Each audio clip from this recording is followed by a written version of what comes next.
अब खेल आज से हिंद ऑस्ट्रेलिया टी20 सीरीज का आगाज होने जा रहा है। टी20 सीरीज का पहला मुकाबला विशाखापट्टनम के मैदान में होगा। पहले मैच के लिए दोनों टीमों ने जबरदस्त वर्कआउट किया है, तैयारियां की हैं। हाल ही में ऑस्ट्रेलिया दौरे पर मिली जीत के बाद जहां टीम इंडिया के हौसले बुलंद हैं, वहीं ऑस्ट्रेलियाई टीम भी बदला लेने के इरादे से मैदान में उतरेगी। बात अगर टीम इंडिया की करें तो टीम इंडिया अपने वर्ल्ड कप प्लान के मुताबिक खेलेगी। सीरीज में कई मरतबा प्लेइंग 11 में तब्दीली भी देखी जा सकती है। टीम इंडिया के पास नंबर 4 को लेकर तलाश जारी है।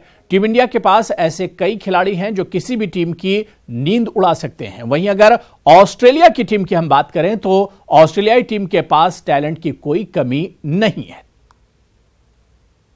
वज़ीर-ए-आज़म नरेंद्र मोदी आज मन की बात करेंगे। इस दौरान वज़ीर-ए-आज़म आवाम से इज़हार ख्याल करेंगे। मन की बात का ये 53वीं का एपिसोड होगा। बताया जा रहा है कि अगर ज़ाब्ते अखलाक नाफिज हो जाता है तो ये इस सरकार के आखिरी मन का बात प्रोग्राम एक तरह से हो सकता है।